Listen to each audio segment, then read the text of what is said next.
pero el tema es el mismo. La serie la titulamos Conociendo a Dios, y el título del mensaje, como comenzamos el domingo pasado, es la sabiduría de Dios y la nuestra.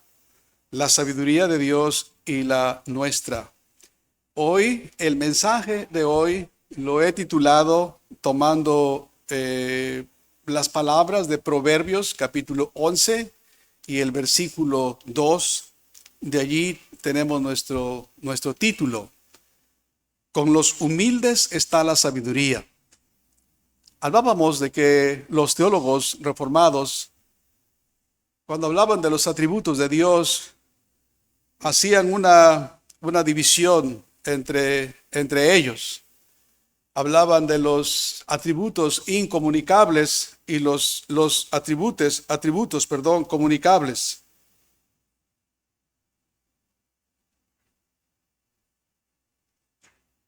Perdón, hermanos. Nuestro hermano hace el servicio de grabación, hermanos, y luego lo comparte con ustedes.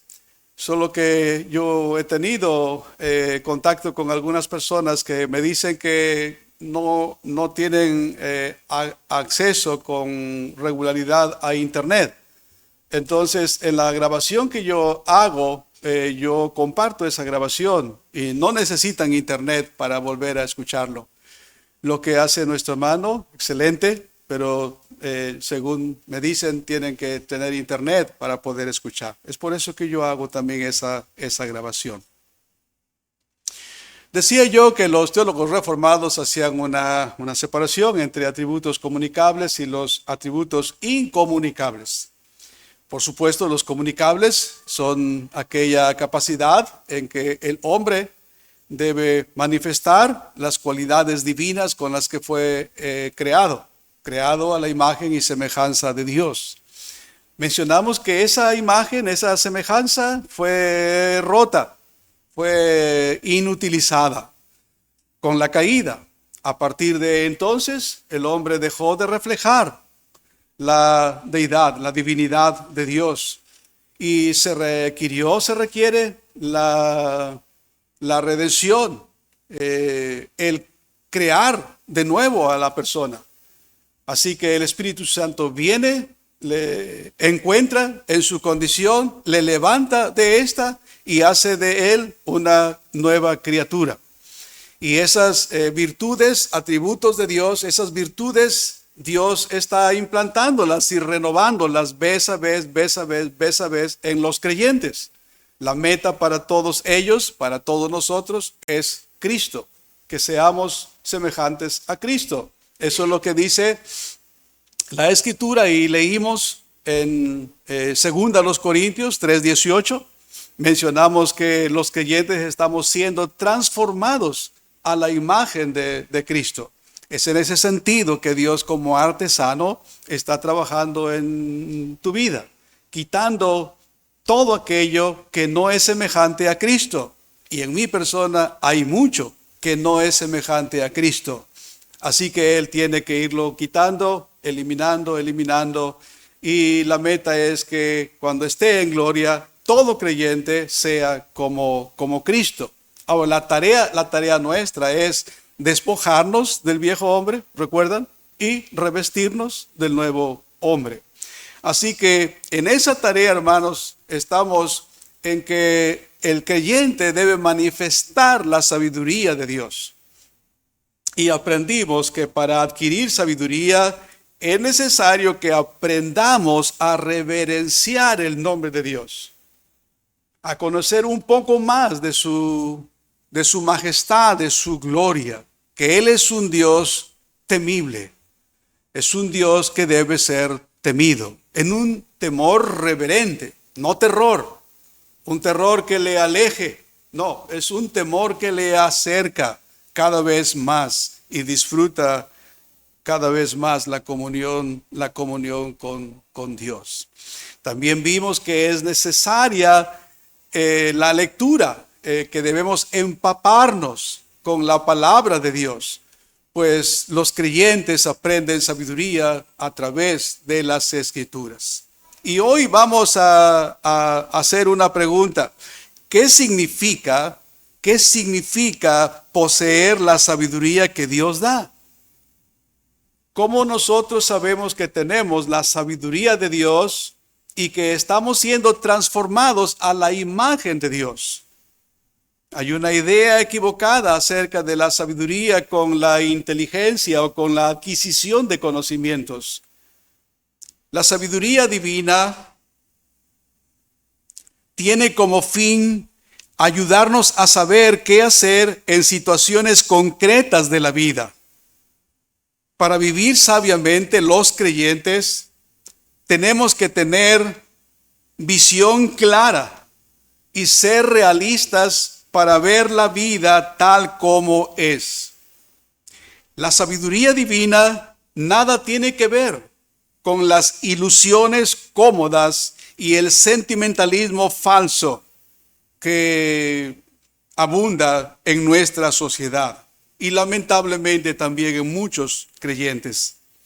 La mayoría de las personas, queridos hermanos, vivimos en un mundo de ensueño. No vemos el mundo y tampoco nuestra propia vida tal como es.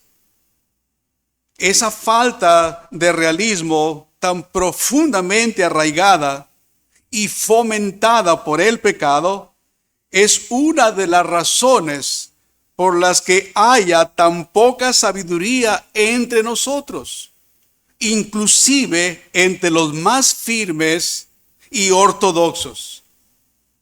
La sana doctrina no basta para curarnos de esta falta de realismo.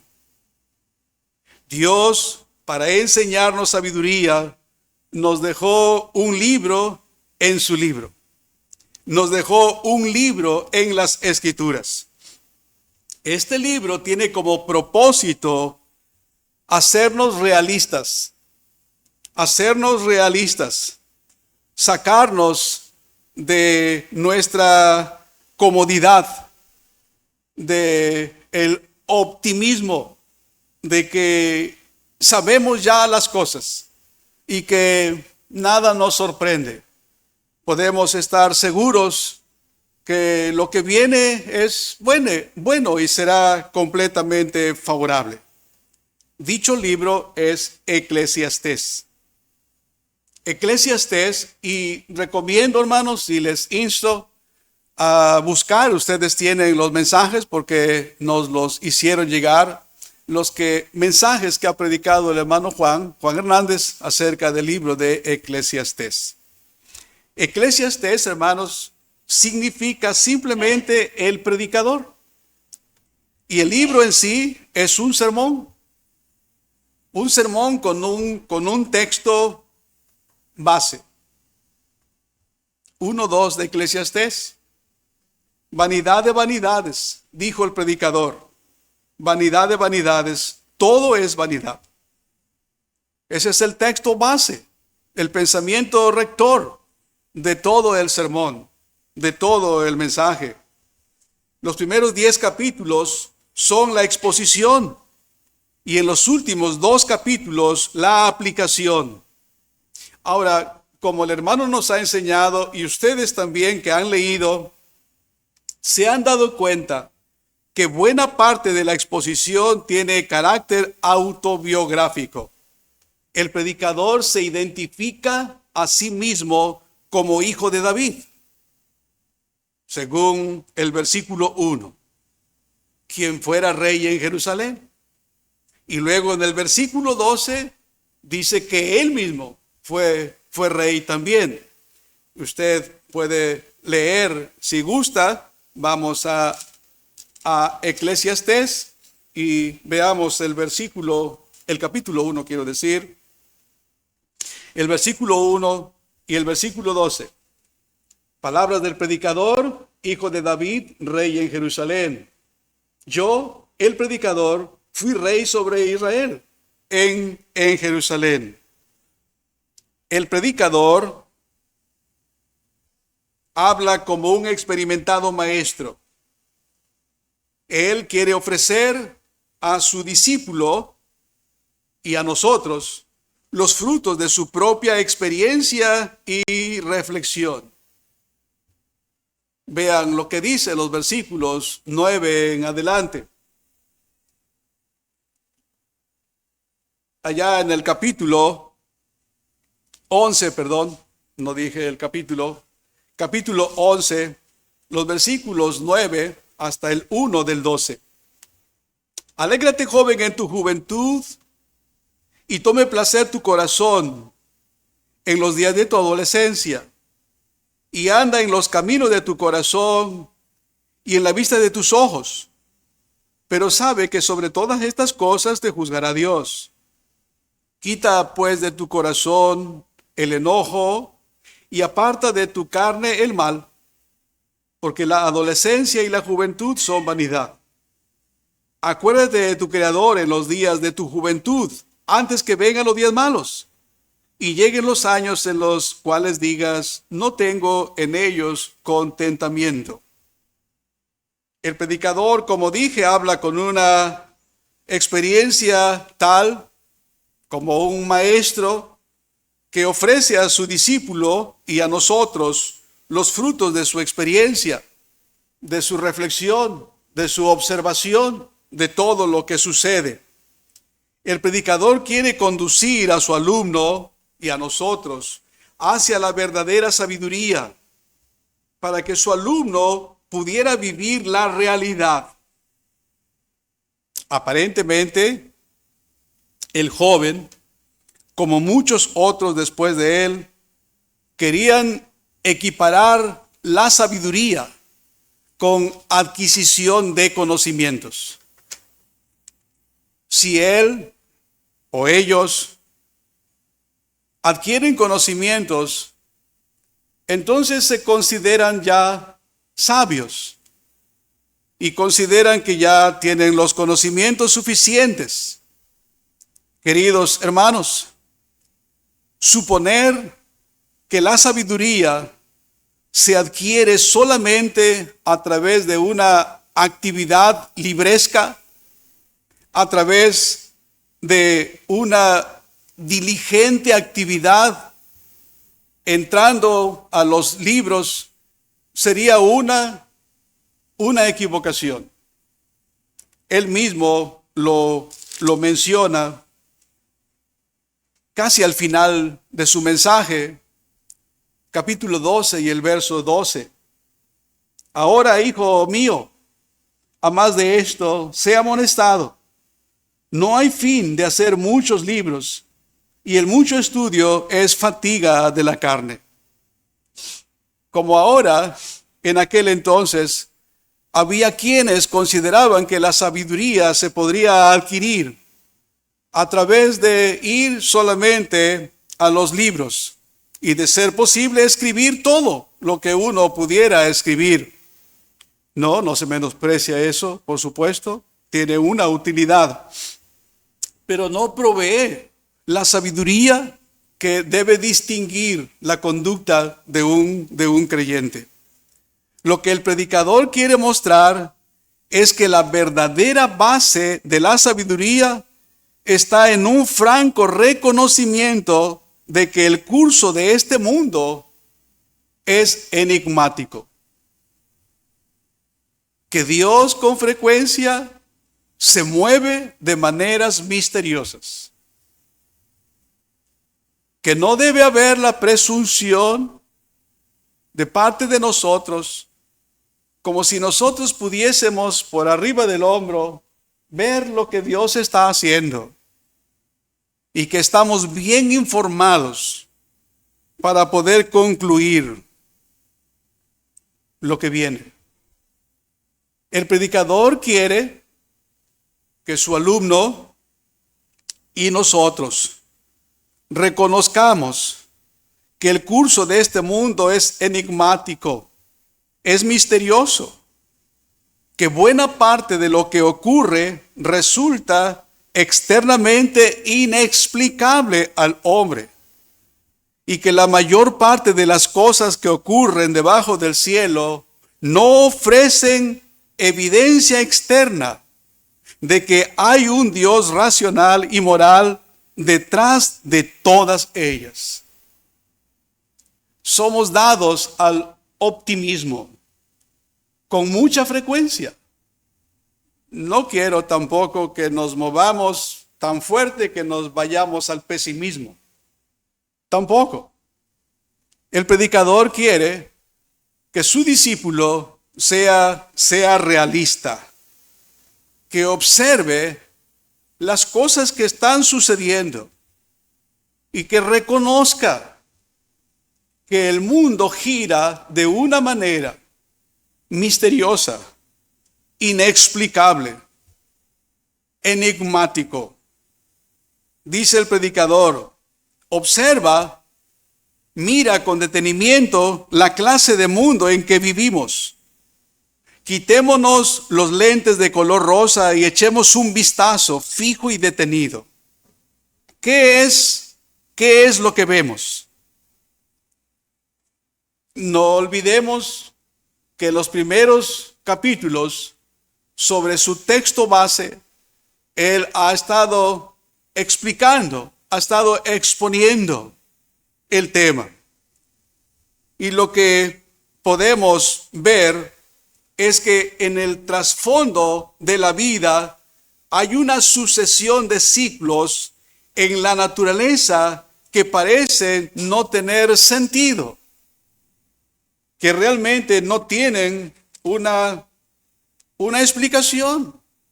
No podíamos dar una completa explicación. Por ejemplo, capítulo 1, verso 4 en adelante. Generación va, y el mensaje que expuso el hermano Juan, si lo vuelven a escuchar, les va a ayudar mucho más. Y espero que lo que yo diga no entorpezca lo otro.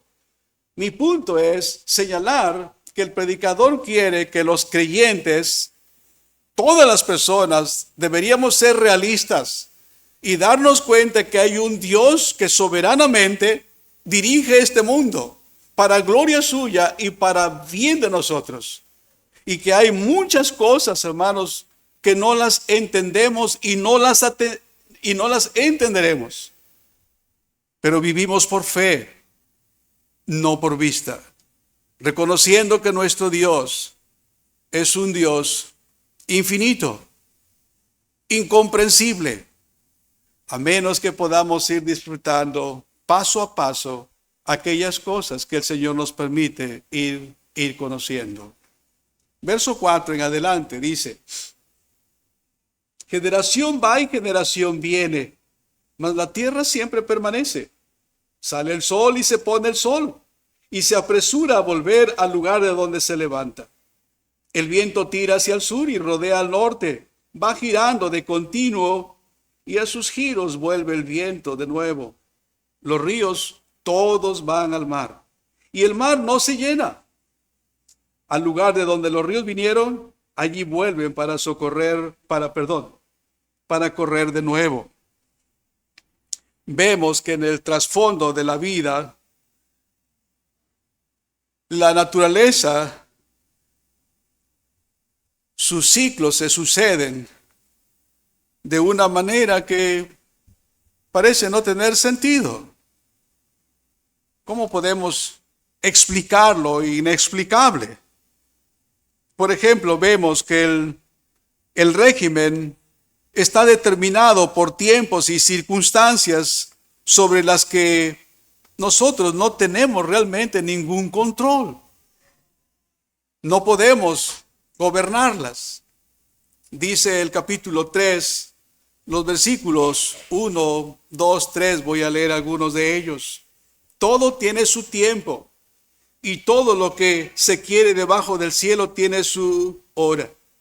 Tiempo de nacer, tiempo de morir, tiempo de plantar, tiempo de arrancar lo plantado, tiempo de matar y tiempo de curar, tiempo de destruir y tiempo de edificar, tiempo de llorar y tiempo de reír, tiempo de endechar y tiempo de bailar, tiempo de esparcir piedras y tiempo de juntar piedras.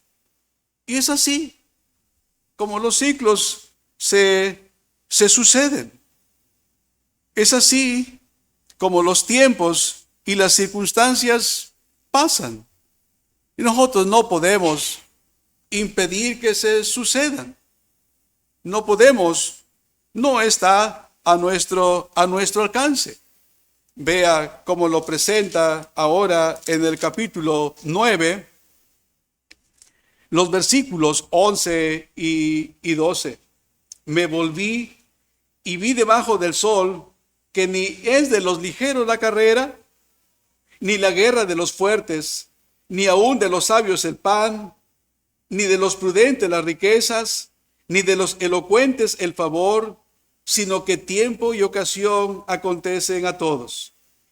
Porque el hombre tampoco conoce su tiempo, como los peces que son presos en la mala red, y como las aves que se enredan en lazo. Así son enlazados los hijos de los hombres en el tiempo malo, cuando cae de repente sobre ellos. ¿Vemos? Esa es la realidad. Eso es lo que realmente sucede y no es posible detener todos los acontecimientos. Ahora, acerca de la muerte, por ejemplo, vemos que la muerte llega a todos. Todos tenemos un bisabuelo, un abuelo o un padre que ya ha sido llevado a la presencia del Creador. Llega a todos, tarde o temprano. Llega en forma fortuita, es decir, inesperada, aparentemente casual. Y su llegada nada tiene que ver con merecimientos buenos o malos. ¿Alguna vez hemos pensado que no debió morir alguna persona? Sí, lo hemos pensado.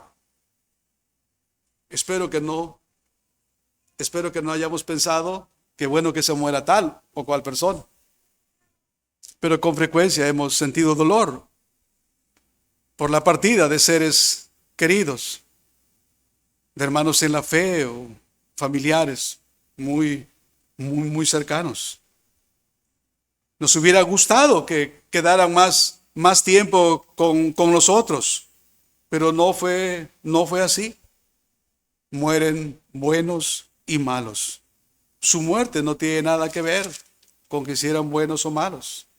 Capítulo 7, verso 15. Todo esto he visto en los días de mi vanidad. Justo hay que perece por su justicia, y hay impío que por su maldad alarga sus días. 8 y 9. No hay hombre que tenga potestad sobre el espíritu para detener el espíritu, ni potestad sobre el día de la muerte. Y no valen armas en la guerra, en tal guerra, ni la impiedad librará al que la posee. Todo esto he visto y he puesto mi corazón en todo lo que debajo del sol se hace. Hay tiempo en el que el hombre se enseñorea del hombre para mal suyo. Así es, hermano querido. La muerte llega tarde que temprano, de manera fortuita. Y su llegada no tiene que ver con que la persona es buena o es mala. Los hombres mueren también como las bestias. Capítulo 3, versículo 19. Mueren buenos y malos, sabios y necios. Capítulo 2, verso 14, verso 17. Capítulo 9, verso 2, verso 3. Esa es la realidad. Continúa el predicador y nos dice, vemos que el mal corre sin restricción. Hay sinvergüenzas que progresan. Y hay hombres buenos que no. Y no tenemos la explicación. No podemos decir el por qué. Dios no es injusto, por supuesto. Ya establecimos que la imagen de Dios en el hombre fue rota. por causa del pecado. Y la redención, la salvación, es la restauración. El Señor está trayendo a sus hijos de vuelta. Y una vez que ellos son traídos mediante el Evangelio, comienza externamente lo que internamente ya el Espíritu Santo realizó. El Espíritu Santo ha implantado vida donde no la había. Está renovando esas virtudes que se perdieron, esos atributos de Dios que los comparte con las criaturas. Está siendo renovados en cada uno de ellos. Veamos en el capítulo 3 y el versículo 16, por ejemplo. Dice así: vi más debajo del sol, en lugar del juicio allí impiedad, y en lugar de la justicia allí iniquidad. Y dije yo en mi corazón: al justo y al impío juzgará Dios, porque allí hay un tiempo para todo lo que se quiere y para todo lo que se hace. 4:1. Me volví y vi todas las violencias que se hacen debajo del sol, y aquí las lágrimas de los oprimidos, sin tener quien los consuele. Y la fuerza estaba en la mano de sus opresores, y para ellos no había consolador. 5:8. Si opresión de pobres y perversión de derecho y de justicia vieres en la provincia, no te maravilles de esto, porque sobre el alto vigila otro más alto, y uno más alto será sobre ellos. Parece que el mal sin coto va de aquí para allá. Y nosotros lo vemos, hermanos. Nosotros lo sabemos en nuestro tiempo. No quiero decir que en el pasado no haya habido el mal que corre, que permea sin restricción. Pero eso ha existido siempre, queridos hermanos. ¿Nos parece que eso es injusto? ¿Quisiéramos vivir optimistamente solamente y pensar que tenemos el control porque somos cristianos y que todo lo que sucederá será para bien? Si confías en Dios y esperas que todo, aún las cosas adversas, sean para bien, es una evidencia de que el Señor está obrando en tu vida. Pero si solo esperas que las cosas sean buenas y las que te sucedan son que sean malas, las desapruebas, estás viviendo un ensueño. No estás viviendo realmente en la realidad. Al ver todo esto, nos damos cuenta de que Dios obra en una forma inescrutable, que por más que queramos entenderlo, no podemos. No es posible para nosotros. Lo menciona en el capítulo 3 y el versículo 11, y luego vamos al capítulo 7 y el verso 3. Todo lo hizo hermoso en su tiempo, y ha puesto eternidad en el corazón de ellos, sin que alcance el hombre a entender la obra que ha hecho Dios desde el principio hasta el fin. No hay un hombre, a excepción de nuestro Señor y Salvador Jesucristo, que fue enteramente hombre. No hay ninguna otra persona que pueda comprender, entender con claridad la obra que Dios está realizando. Creemos y aceptamos por fe que Él está llevando a cabo su plan de reestructuración, de reedificación. Vamos ahora al capítulo 7 y el verso 13, que dice de la siguiente manera: mira la obra de Dios, porque ¿quién podrá enderezar lo que Él torció? Solamente Dios puede enderezar lo que Él tuerce. no es para nosotros. No tenemos la capacidad de cambiar las cosas que Dios ha determinado. Ciertamente, en ese sentido, al ver todo nos damos cuenta de que parece que la vida no tiene sentido. Y si la vida no tiene sentido, entonces no tiene ningún valor. ¿Qué sentido o valor tiene entonces crear cosas? ¿Qué sentido y valor tiene entonces, por ejemplo, disponerte al sacrificio y terminar una carrera? ¿Qué sentido tiene y qué valor tiene iniciar un negocio? ¿Qué sentido tiene hacer dinero? ¿Qué sentido, qué valor tiene entonces buscar incluso sabiduría? Ya que nada de esto nos resulta provechoso en forma evidente. Porque las cosas son así.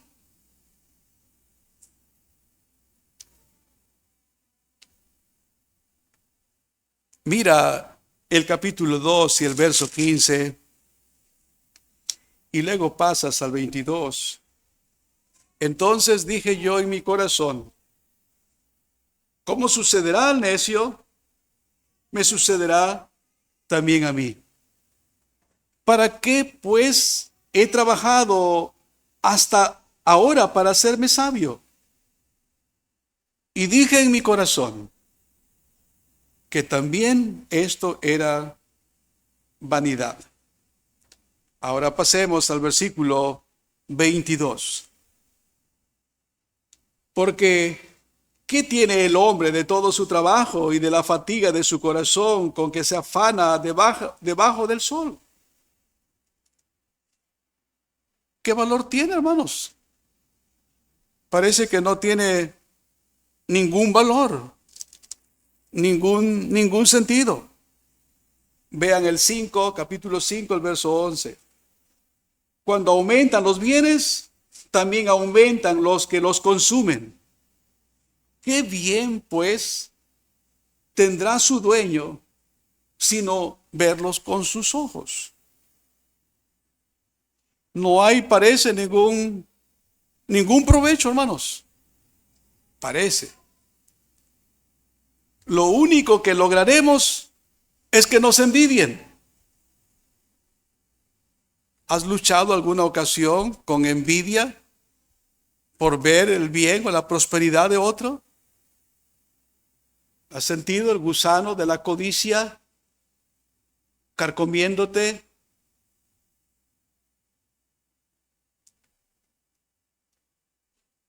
¿Has ido a los pies de Cristo para decir, oh Señor, ayúdame? ¿No es bueno que piense, que sienta y que actúe en consecuencia con esto? Según el predicador, dice que a lo más que podemos aspirar es que las personas nos envidien, que no estén contentas con tu bienestar, con tu progreso, con tu prosperidad.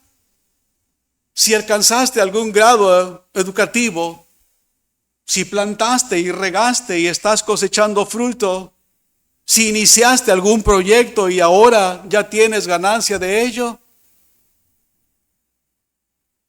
Por cierto, 4:4, mira lo que dice. He visto asimismo que todo trabajo y toda excelencia de obras despierta la envidia del hombre contra su prójimo. También esto es vanidad y aflicción de espíritu. Lo que sea que hagamos, además, no podemos llevárnoslo. Tengo 36 años viviendo aquí y algunas veces cuando visito el lugar donde vivieron mis padres y yo viví mis primeros 20 años, conozco algunos lugares, casas, tierras, que sus dueños ya no están. Y aquí mismo he visto algunos bienes inmuebles arrumbados. Y por vivir todo ese tiempo aquí, observé algunas veces la dedicación, el afán, el trabajo. Y quién sabe de cuántas cosas se privaron. Ya no están. Y no se llevaron nada. También el predicador nos advierte acerca de eso. Capítulo 2 y el versículo 18. Asimismo, aborrecí todo mi trabajo que había hecho debajo del sol, el cual tendré que dejar a otro que vendrá después de mí. Sí, eso pasará. Eso pasará, querido hermano. 4:8. Está un hombre solo y sin sucesor, que no tiene hijo ni hermano, pero nunca cesa de trabajar, ni sus ojos se sacian de sus riquezas, ni se pregunta, ¿para quién trabajo yo y defraudo mi alma del bien? También esto es vanidad y duro trabajo. 5:15. Como salió del vientre de su madre desnudo, así vuelve, yéndose tal como vino, y nada tiene de su trabajo para llevar en su mano. Y aparte, hermanos, lo que dejamos probablemente sea mal aprovechado cuando ya no estemos. ¿No es eso vanidad de vanidades? ¿No es eso aflicción de espíritu? ¿No es eso correr tras el viento? Escuchen 2:19. ¿Y quién sabe si será sabio o necio el que se enseñoreará de todo mi trabajo en que yo me afané y en que ocupé debajo del sol mi sabiduría? No se sabe cuando ya no estemos. Pero si vamos con el Señor, ¿qué importa? El punto está que el predicador, hermanos, quiere que lleguemos a un sentido de la realidad, porque hay un riesgo de irnos al extremo. Nosotros podemos concluir, ¿qué sentido tiene entonces luchar y esforzarnos por nada? ¿Acaso no se ha de juzgar que todo es vanidad y correr tras el viento? Así traduce la Biblia de las Américas en el capítulo 1 y el verso 14, donde dice que es aflicción de espíritu. La de las Américas traduce correr tras el viento. A esta conclusión pesimista, dice el predicador, nos llevará finalmente la expectativa optimista de descubrir el propósito de Dios en todas las cosas. Hermanos amados, no podemos entender, no podemos comprender todas las cosas que Dios ha realizado y está haciendo, excepto las que Él ha revelado para nuestro provecho. El predicador lleva razón cuando él dice que podemos llegar a una conclusión pesimista si nosotros nos quedamos solamente en el optimismo cuando nos sucedan las cosas que no tienen explicación y que nos causan dolor, podemos irnos hasta el otro extremo y llorar desconsolados e incluso disgustados con lo que Dios está haciendo, porque no lo entendemos, porque no se nos ha dado que lo entendamos o lo conozcamos del todo. El predicador lleva razón, pues el mundo en que vivimos es efectivamente la clase de lugar que él ha descrito. Con harta frecuencia, lo que no tiene valor sobrevive, mientras lo que tiene algún valor perece. Sé realista, dice el predicador. Hazle frente a los hechos. Toma la vida como es. No serás realmente sabio mientras mantengas la expectativa optimista de descubrir o pensar que has descubierto los propósitos de Dios en todas las cosas. Él creyó que podía hacer eso. Capítulo 1, verso 17. Y dediqué mi corazón a conocer la sabiduría y también a entender las locuras y los desvaríos. Conocí aún que esto era aflicción de espíritu, porque en la mucha sabiduría hay mucha molestia, y quien añade ciencia añade dolor. Recuerda, ni optimista ni pesimista, realista. Los cristianos somos realistas. Vivimos en un mundo de dolor. Vivimos en un mundo caído. Somos pecadores. Y si no nos contuviera el Señor, hoy estaríamos en cama, o estaríamos en alguna plaza, o en alguna alberca, a la orilla de la playa, donde fuera, generando más dinero, procurando el bien nuestro, amándonos cada vez más. Vivimos en un mundo caído, pero es la gracia de Dios que te contuvo,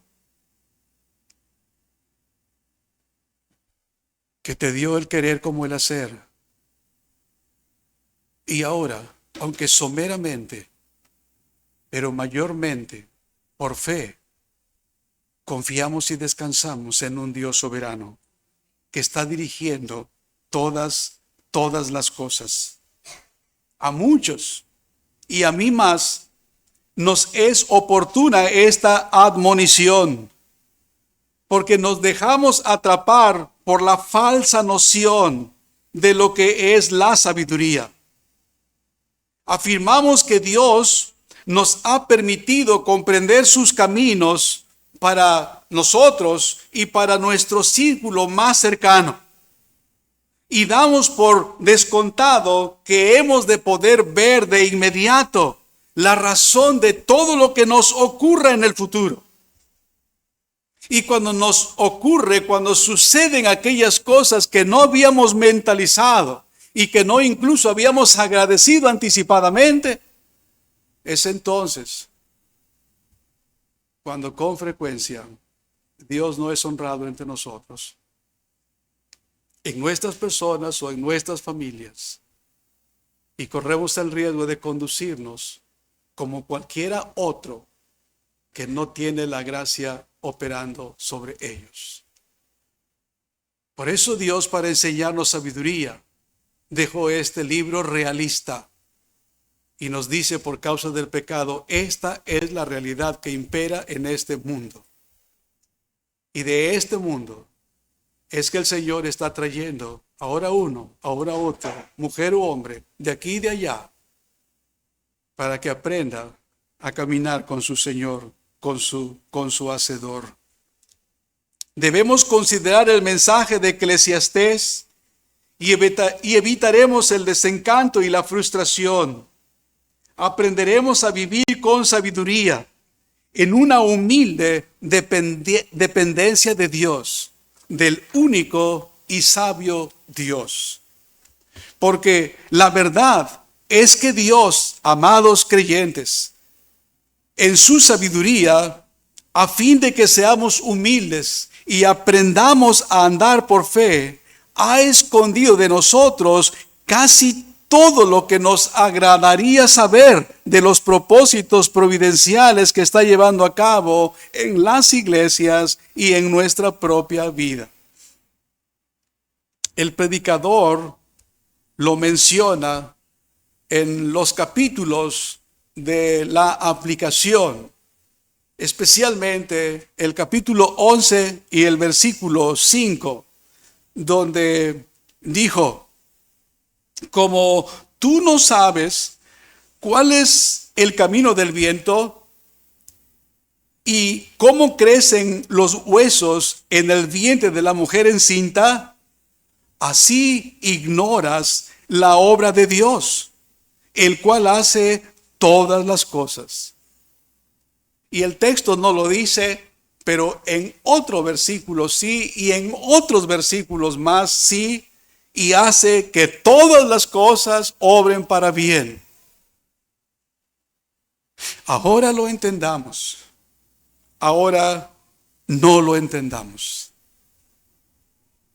Ahora lo aceptemos, ahora no lo aceptemos de buena gana. Dios está llevando a cabo su plan de redención. En la caída, el hombre perdió, se rompió, perdió toda posibilidad de ser el embajador de Dios en este mundo. Después de la caída, inmediatamente, Dios inició su plan de redención y concedió gracia a Adán y a Eva. Y desde entonces viene reuniendo a su pueblo amado hasta el cumplimiento de la promesa en Jesucristo, quien vino para tomar el lugar del pecador, para poder darle a él, al pecador que cree, el lugar de él. Nuestro pecado atribuido, contado a él, a nosotros atribuida, contada su justicia. Ese es el plan maravilloso de Dios. Es en ese plan donde está incluido todo hombre y toda mujer que amó desde antes de la fundación del mundo. Cuando viene la soberbia, cuando llegó el pecado, llegó también la deshonra. Proverbios capítulo 11 y el verso 2. La soberbia consiste en un amor propio exagerado y sitúa su felicidad en el aprecio y en el honor que otros puedan darle. En eso consiste el orgullo y la vanagloria. Se ama demasiado a sí mismo. Pone su esperanza en el aprecio y en el honor y el reconocimiento que le puedan dar otras personas. Queridos amigos, ningún pecado, y no quiero clasificar pecados, el pecado el menor es grotesco y es aborrecido delante de Dios. Y así debiera ser para nosotros. Sin embargo, puedo decir que ningún pecado es más necio que este. El de la vanidad, la vanagloria, la soberbia.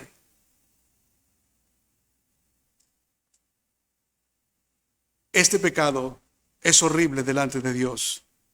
Nace y es fomentado porque no conoce a Dios, ni se conoce a sí mismo, ni conoce a los demás hombres. Así que busca muchos medios o maneras para alcanzar sus fines, para alcanzar su alegría, su realización. Pero los mismos medios que utiliza para alcanzar sus fines le aseguran su fracaso.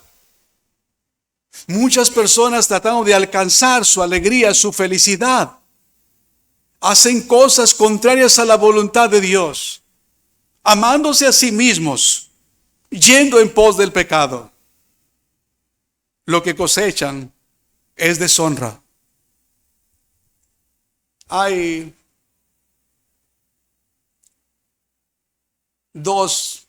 varios, pero hay dos pasajes, dos hechos históricos que podemos traer para ilustrar esto. Uno es el que encabezó el imperio babilónico. Un hombre sin duda sabio, valiente guerrero, líder nato, logró muchas cosas.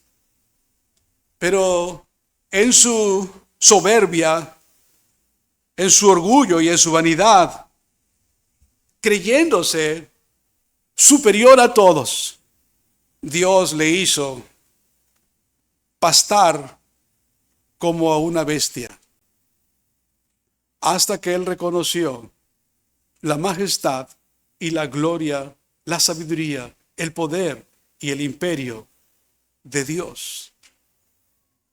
Ustedes saben la historia de Nabucodonosor y pueden recrearla otra vez si leen Daniel capítulo 4. Hay otro hecho en el Nuevo Testamento. También un hombre importante, Herodes. Él se encuentra en un lugar público y él arenga a la gente. Y la gente está realmente movida, emocionada, optimista.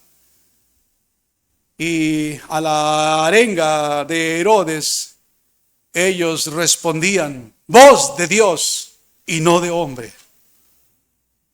Y Herodes admitía esto con vanidad, con soberbia, con orgullo. Pereció en ese instante, comido por gusanos. Usted puede leer eso en Hechos capítulo 12.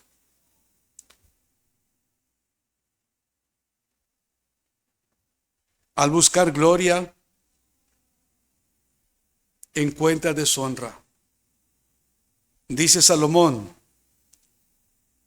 cuando viene la soberbia, viene también la deshonra. Pero la segunda parte del versículo dice: mas con los humildes está la sabiduría. De allí el título de nuestro mensaje hoy. Proverbios 11:2, la parte B. Los humildes son humildes porque piensan de sí mismo como es debido. Los humildes piensan así porque Dios ha empezado la obra en ellos. Los humildes son así porque han aprendido a reverenciar el nombre de Dios. El nombre de Dios es grande y temible. Y saben reverenciarlo, pues saben quién es Dios. A la vez saben un poco de sí mismos. Y nunca piensan de sí mismos más que lo que deben considerar. De hecho, su anhelo mayor es la honra de Dios, aun si fuera a expensas de su propio deshonor. Lo más importante para ellos es la honra de su Hacedor, de su Redentor y de su Proveedor. Y en eso radica su sabiduría. La ha adquirido porque la gracia de Dios ha operado y opera en ellos. La experimentan y la gustan y la buscan cada día, pues tienen frente a ellos a su amado, a su Salvador, a Jesucristo, quien se humilló a sí mismo. Y Él nos dice que aprendamos de Él a ser mansos y humildes. A ellos se les recompensa gloria, según Mateo 5:5. Ustedes conocen esta porción de una de las bienaventuranzas. Bienaventurados los mansos, porque ellos recibirán la tierra por heredad. Es decir, recibirán gloria excelsa al lado de su Señor y su Salvador. El Señor Jesús en una ocasión dijo: cualquiera que se enaltece será humillado, y el que se humilla será enaltecido. Oh, la sabiduría de Dios en el creyente es aquella que le lleva a considerar a Dios en su majestad y en su gloria, y a tener la justa medida de sí mismo, nunca más que lo que debe pensar de sí. Dios tenga a bien bendecir su palabra entre nosotros. Hagamos oración. Amado Dios, confesamos que algunas veces hemos pretendido que tenemos todo bajo control y que sabemos y conocemos los misterios de tu providencia. Y confesamos con vergüenza que con frecuencia nos hemos sentido desencantados porque mirábamos las cosas con gafas de color rosa y que todo sería solamente para nuestro bien antes que para tu gloria. Es verdad, Señor, que todas las cosas por diseño trabajan para nuestro bien, pero sobre todo, Señor, para tu gloria. Y nuestro bien comprende muchas veces circunstancias que nos son adversas y desfavorables. Y así son, Señor, porque quieres que aprendamos a vivir no por vista, sino por fe, reconociendo, Señor, que tú gobiernas este mundo, que es sumamente cruel. La realidad es devastadora, Señor. Perdemos a veces a personas que amamos y nos gustaría tener. A veces, Señor, somos tratados de una manera que consideramos que no debería ser así. Todo por ser demasiado optimistas, Señor. Somos pecadores. Y es admirable, Señor, que nos hayas amado, que nos hayas recibido, Señor, y que condesciendes día a día, momento a momento con nosotros, Señor. Oh Dios, ayúdanos a tenerlo presente siempre cuando tratamos con nuestros hermanos. Y concede a ellos también este mismo entendimiento al tratar con nosotros. Tú no has acabado, Señor, pero te rogamos, continúa tu obra entre nosotros. Y concédenos, Señor, la disposición humilde,